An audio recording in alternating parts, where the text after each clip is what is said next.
सबसे पहले ब्रह्मा जी से भी पहले भगवान ने इस निर्गुण आकाश को उत्पन्न किया था। इस निर्गुण आकाश से, अब आप कहेंगे आकाश निर्गुण कैसे, हमको तो दिख रहा है आकाश नीला है ना, कभी आपको वो पीला दिखाई देता है, कभी काला दिखाई देता है। तो आकाश नीला पीला काला नहीं है, ये तो सूर्य और चांद के रिफ्लेक्शन पड़ने की वजह से आपको ऐसा दिखाई देता है। आकाश का कोई रंग रूप थोड़ी है, ब्रह्मांड का कोई रंग रूप नहीं है, वो निर्गुण है। लेकिन उसी आकाश से कौन उत्पन्न हुआ? वायु उत्पन्न हुई, जो जिसको आप स्पर्श कर सकते हो, जिसके अंदर एक गुण था।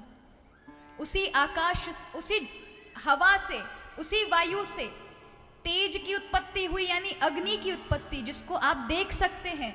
उसी अग्नि से जल की उत्पत्ति हुई, जिसे आप पी सकते हैं, उसका रस का स्वाद ले सकते हैं। यानी ये चीजें उससे उत्पन्न हुई जिसका कोई आकार नहीं था, जो निर्गुण था।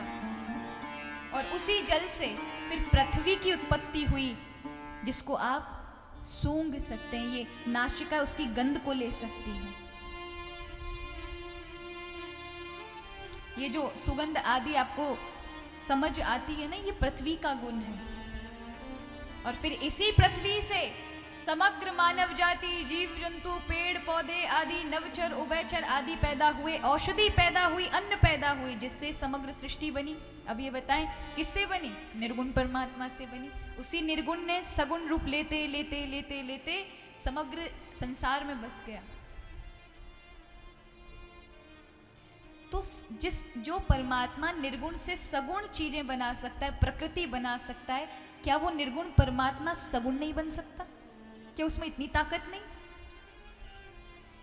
बिल्कुल बन सकता है। और वो करुणा के कारण प्रभु तब तब प्रभु धरि मनुज शरीरा, हर बार प्रभु मनुष्य अवतार धारण करके क्यों आते हैं? केवल असुरों को मारने के लिए नहीं आते, ऐसा नहीं है। वो कहते हैं ना कि हमारा टारगेट है कि हम नेमावर जाएंगे, हंडिया जाएंगे स्नान करने के लिए। अब वहाँ रास्ते में चाहे अतर समा पड़े या और कोई छोटी हरदा पड़े या कोई पड़े, वहाँ इस साइड जो भी गांव पड़े, राता चलाई हो, तो इसका मतलब भले ही रास्ते में पड़े और हम भले एक मेहमान किसी रिश्तेदार के घर गए, चाय पी कर आए, इसका मतलब नहीं है कि हमारा टारगेट पूरा हो गया।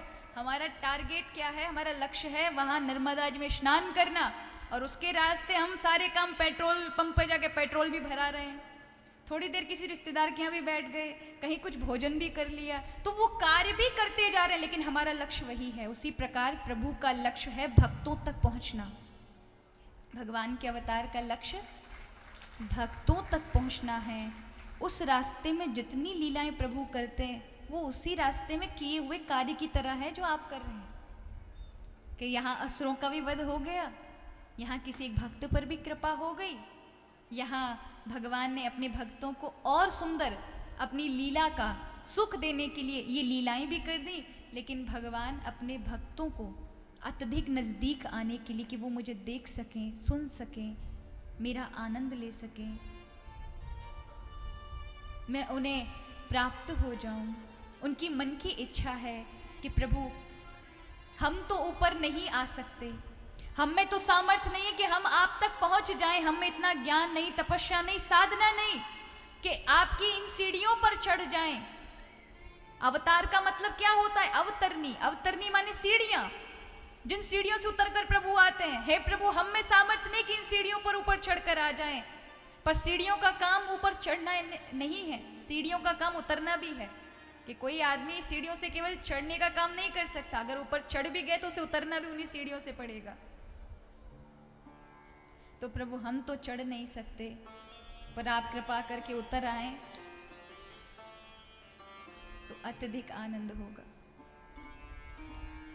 तो प्रभु उन अवतरनी यानी सीढ़ियों से उतरकर इतने नजदीक आते हैं, जिसको हम अवतार कहते हैं।